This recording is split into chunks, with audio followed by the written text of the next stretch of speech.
The iPad is the most successful product Apple makes that almost everybody stops using after a month. And it's because it lives in a weird, frustrating limbo. It's not powerful enough to replace your laptop, and it's not portable enough to replace your phone. If you've ever watched my channel before, you know that I believe that the iPad should be its own thing. A digital notebook, a second brain, and just a fun entertainment device. And honestly, the worst thing to ever happen to the iPad was the magic keyboard. It tricked us into thinking that you can make an iPad into a computer. When you buy an 11 or 13-inch iPad, it eventually becomes a hassle. It's too clunky to take everywhere and too limited to leave your laptop behind. Look, I know that you already know that it's more compact. I mean, that's pretty obvious. You already saw the title and thumbnail of this video. So I'll actually try to give you more concrete examples on why this even matters, and address every single worry I had before I fully switched to the Mini. Because just saying it's more compact really doesn't do justice on how much more this changes the experience. First up is the main concern. The screen is smaller, so is my experience worse? The answer for me is no,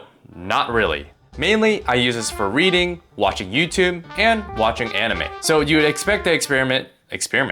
What the hell am I saying? So you expect the experience to be less immersive and just worse. I mean, a larger screen is exactly why you're using a tablet over a phone, right? But the Mini is so compact and convenient that you can almost hold it just like a phone, while still having a very large screen. What this means in practice is that you can hold it much closer to your face and in places that you normally couldn't. Even though the screen may be smaller than regular iPads, but because you can get much closer to it and get more comfortable with it, it completely makes up for it. For example, when you're in the car or commuting on the bus, with a big iPad, you have to set your arms on an armrest or on your legs, and the screen ends up much further away from you. With the Mini, it's so light that you can hold it straight up to your face like a phone, and still get that larger text and immersive experience. I've honestly enjoyed more content with the Mini over my 11-inch iPad just because I can hold it up longer, in my bed, or in the weirdest positions.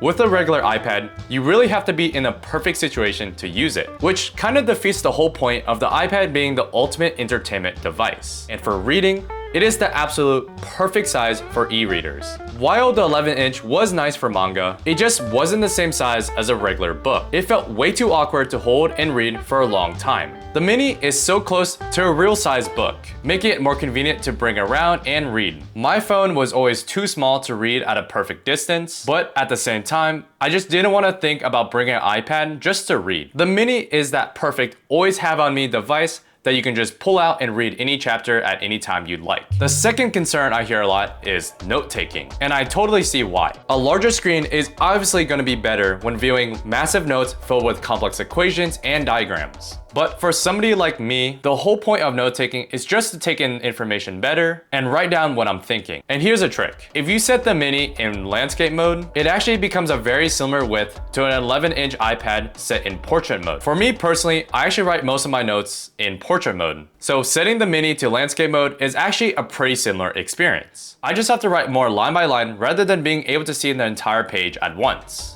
Now, let's be for real. If your main goal with the iPad is just for school and your notes require massive diagrams and heavy visual note-taking, then a regular iPad might be just better for you. I'm not saying the Mini can't do it, as I personally use it for school just fine. In fact, it's been better for me because I have more opportunities to review my notes, as I have the Mini on hand with me all the time, compared to when I use the Air, which I rarely had on me all the time. But obviously, a larger screen wins if you only care about note-taking. But if your main goal is to write, do math work that goes line by line, or if you like to journal, then I think the Mini will give you a very similar experience. And I actually found it to be better. Think about a mini journal that people carry around. The Mini is always with me to capture random thoughts. I actually never used to write down my YouTube ideas on my iPad because all my ideas came in a random moment. And my iPad would be either across the room or in my bag. But the Mini is just there.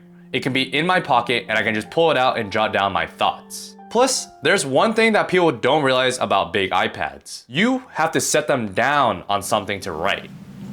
So now you're either crouching down in the most uncomfortable position, or you have to go hunting down for a table. That literally cuts half of the places that you can actually write in. With the Mini, you just hold it up with one hand like a notebook and write anywhere. I don't really hear much people talking about this, but you have no clue how annoying it is to find a perfect spot just to write something on an iPad. Journaling and note-taking should be something you do without a second thought, not something you have to purposely go out of your way just to set up. Because of the Mini, I was able to write down ideas that actually mattered, instead of just the random productivity and performative note-taking I used to do just to make myself seem like I was being productive. And that gets me to my main point, the thing you already knew coming in, which is portability. So many people think they can bring a regular iPad anywhere just because it's thin. And I thought of the same thing as well, but just look at one of these iPads. It almost has the same footprint as a laptop, which means you have to put it inside of a bag. And I don't know about you, but I don't always carry a bag with me. Think about when you're hanging out on a car, on the plane, or just moving around your house. You usually don't have a massive bag on you. And even if you do use a bag in those casual experiences, it's usually a very small sling bag, which a standard 11-inch iPad just could not fit into. And if you go bagless and try to carry this massive slab of glass around with you, it eventually becomes very annoying. But the Mini is so compact that it can actually fit in some of my pockets. And even if it doesn't fit into my pockets, I don't even have to think twice to bring it around in hand. And if you get a case that actually holds the Apple Pencil for you, you now have the easiest digital notebook on the planet that's always with you. Let's say you're traveling and you have to lug a backpack with you at all times. If you have a regular iPad, you're always debating whether carrying that large screen is even worth it. The best camera is the one you have with you. So now, the best iPad is the one you have with you.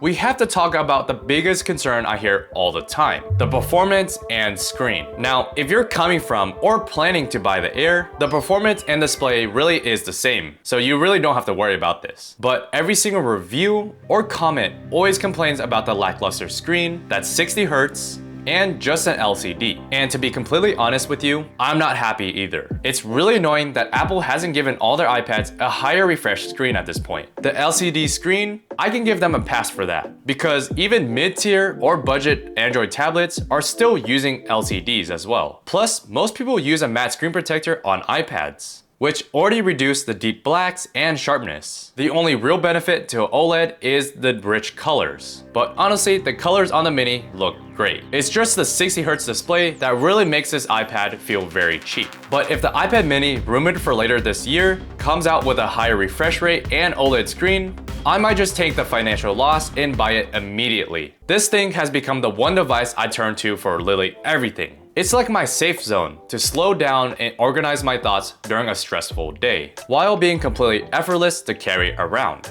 I honestly haven't been this giddy to use a product in a long time. I don't even want to show this on camera, but I was smiling like crazy when I picked up this iPad. It is just so fun to use. It's going down as one of the best Apple products ever made. There's really nothing like it. That's all I got. Peace.